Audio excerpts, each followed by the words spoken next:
మన తెలుగు ప్రేక్షకులకు ఒక గొప్పతనం ఉంది. మన వాళ్ళు ఒకసారి సినిమా చూడాలని ఫిక్స్ అయిపోయిన తర్వాత అది పాతదా కొత్తదా అని చూడరు. థియేటర్కు వెళ్ళామా, టికెట్లు తెగాయా లేదా అనేది మ్యాటర్. తాజాగా సీతమ్మ వాకిట్లో సిరిమల్ల చెట్టు విషయంలోనూ ఇదే జరిగింది. 11 ఏళ్ల కింద విడుదలైన ఈ సినిమా అప్పట్లో మంచి విజయం సాధించింది.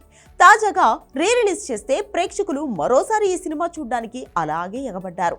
బయట ఎండలు మండిపోతున్నా కూడా ఈ సినిమా కోసం కుటుంబ ప్రేక్షకులు థియేటర్లకు క్యూ కట్టడం అందరినీ ఆశ్చర్యపరిచింది. మొదటి రోజు ఈ సినిమాకు అద్భుతమైన కలెక్షన్స్ వచ్చాయి. తెలుగు రాష్ట్రాల్లో దాదాపు 2 కోట్ల వరకు వసూలు చేసింది సీతమ్మ వాకిట్లో సిరిమల్ల చెట్టు.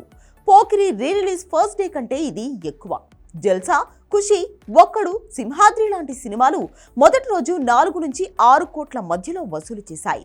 అయితే అవి మాస్ సినిమాలు. ఇక పవన్ కళ్యాణ్ ఖుషి సినిమా గురించి ప్రత్యేకంగా పరిచయాలు అవసరం లేదు కాబట్టి దానికి అద్భుతమైన ఓపెనింగ్స్ వచ్చాయి. అయితే ప్యూర్ క్లాస్ ఫ్యామిలీ ఎంటర్టైనర్ అయిన సీతమ్మ వాకిట్లో సిరిమల్ల చెట్టు కూడా దాదాపు 2 కోట్ల ఓపెనింగ్ తీసుకురావడం ట్రేడ్ వర్గాలను ఆశ్చర్యపరుస్తుంది. ఈ వారం చావా తెలుగు వర్షన్ సహా GV Prakash Kumar Kingston, 14 days girlfriend ఇంట్లో ఆమెని కీలక పాత్రలో నటించిన నారి, ఆదిత్య ఓం బందీ లాంటి సినిమాలు ఈ వారం విడుదలయ్యాయి. ఈ కొత్త సినిమాల కంటే సీతమ్మ వాకిట్లో సిరిమల్ల చెట్టుకు ఎక్కువ కలెక్షన్స్ రావడం మరో విశేషం.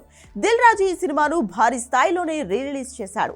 దాదాపు 600 స్క్రీన్స్ లో ఈ సినిమా విడుదలైంది. తెలుగు రాష్ట్రాల్లో తక్కువలో తక్కువ 50% థియేటర్లు హౌస్ఫుల్ అయ్యాయంటే ఈ సినిమాకు ఎంత క్రేజ్ ఉందో అర్థమవుతుంది.